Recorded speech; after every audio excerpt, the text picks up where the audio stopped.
पिछले भाग में आपने देखा कि शाजिया मेरा अमल पूरा करने से पहले ही वहां पहुंच जाती है। उसने मुझे और हमजाद को एक बोतल में कैद कर दिया। उसके बाद और फैज को बचा लेती है। अब मैं कई दिनों से इस बोतल में कैद हूं, लेकिन मेरी हर कोशिश बेकार है। मैं इस वक्त खुद को बदनसीब महसूस कर रहा था। मुझे मेरे किए हुए हर एक बुरे काम याद आ रहे थे। मेरी आंखें नम थी और मैं हर पल खुदा को याद कर रहा था। इसी बीच मेरे बगल वाली बोतल के जिन्न ने मुझसे कहा, निराश ना होइए असलम मियां, अब जल्दी हमें इस कैद खाने से आजादी मिलने वाली है। शाजिया ने निकाह कर लिया है और वो हमल से है। क्या सच में? तो क्या अब शाजिया अपनी पूरी ताकत अपनी बेटी को दे देगी? अभी नहीं, अभी तो कम से कम 10 बरस का इंतजार है।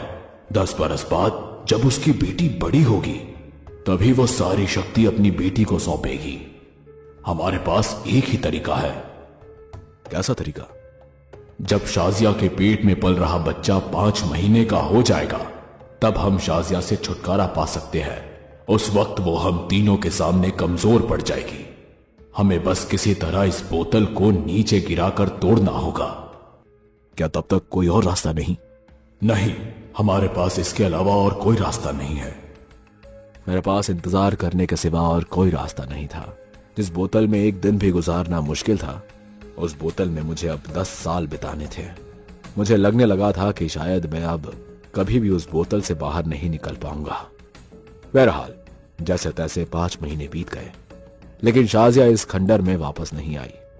दिन बीतते गए और देखते ही देखते 10 साल भी गुजर गए। तभी मैंने उस जिन से कहा, जिन भाई, पूरे 10 साल बीत गए, ना तो शाजिया का कहीं पता है और ना ही उसकी बेटी का। आखिर वो दिन कब आएगा? वो दिन आ ही गया असलम मियां। शाजिया की बेटी सुल्ताना अब बड़ी हो गई है और अब शाजिया जल्द ही उसे इस जगह पर लाकर अमल करने वाली है, जिसके बाद उसकी सारी शक्तियां उसकी बेटी में चली जाएंगी। ये सुनते ही मेरे चेहरे पर एक हल्की सी मुस्कान आ गई। मेरी डूबती हुई कश्ती को तिनके का सहारा मिल गया था।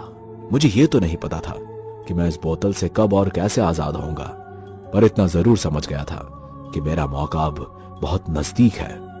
हमजाद, मेरी बात सुन पा रहे हो? जी मालिक। मौका नजदीक है, हमें कुछ ना कुछ तो करना ही होगा।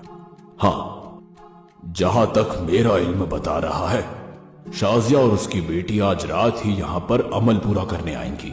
उसे यहां अकेले ही वो अमल पूरा करना होगा और उस वक्त शाजिया उसके पास नहीं होगी।